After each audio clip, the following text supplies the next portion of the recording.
After a 2-week hiatus from Premier League football, nothing has really changed for Manchester United.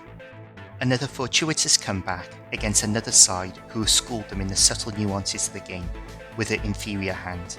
Let's see how the game unfolded on the whiteboard. Brighton's defensive structure was intriguing in how they controlled where United played the ball out from the back to complement their system.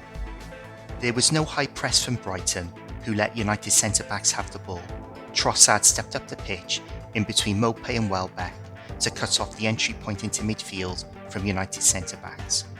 This forced United to filter the ball out wide, which fitted Brighton's formation perfectly. United's inverted attack sat perfectly in the areas of Brighton's outside centre-backs. Brighton were then able to tie up United's full-backs with their wing-backs and split strikers moving across.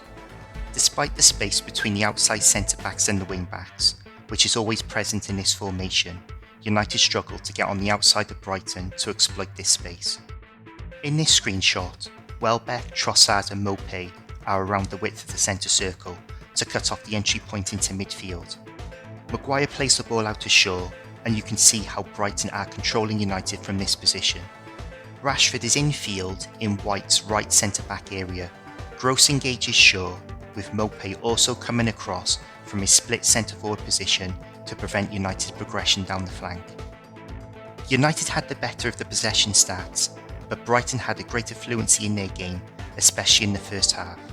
Brighton created touchline-to-touchline width with their wing-backs to facilitate their overall possession strategy. Brighton looked to get the ball out to their wing-backs, and from here they would look to immediately play the ball back in field to switch it out to the other side.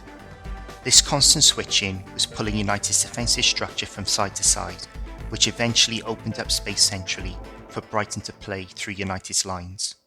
Going to screenshots of the game, the ball has been worked out to the right to Mopé.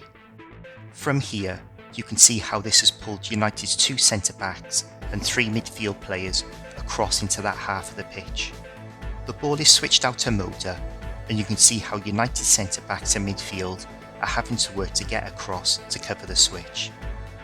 Welbeck plays the ball down the line to Moda, and we can see how this switch has stretched United's defensive structure across the pitch, opening up spaces centrally for Brighton to exploit. Compare that to United's attempt to disrupt Brighton's low defensive block. Too many touches on the ball from individual players, resulting in not moving the ball quickly enough. United went through too many players when moving the ball laterally, slowing down any attempt to switch the play, and a lack of movement from United's front line, all resulted in United playing in front of Brighton without disrupting their defensive structure. But when Van der Beek came on, his football intelligence, spatial awareness, and awareness of his teammates around him made the second goal, and he didn't even touch the ball. From this position, Van der Beek knows exactly where Fernandes is, with a picture in his mind of what he wants to happen. His total football mentality of positional rotation means he makes the run to pull the defender out of that position, completely vacating that space for Fernandes to burst into.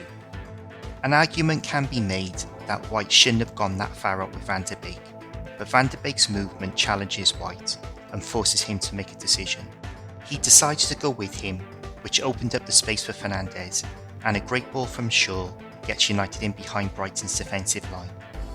But what I also loved from Van der Beek was how he busted a gut to get in the box from being out on the touchline, and is on the spot with Greenwood when he puts it in.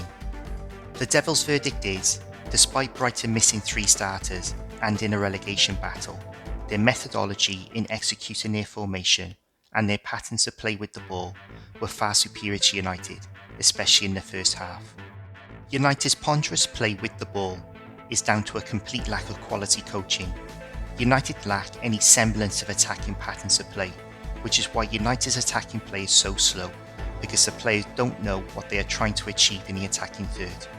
We know United only have 2 ball players, but creative teams don't just create chances with great passes from great technical players.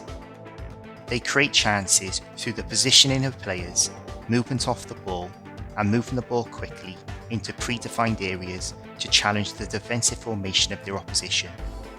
With United, it all seems a bit clueless and off the cuff, with Ollie relying on individual play to get the goals. Let me know in the comments your thoughts on the game. Thank you for watching, and please like, subscribe and share, and I'll see you in the next video.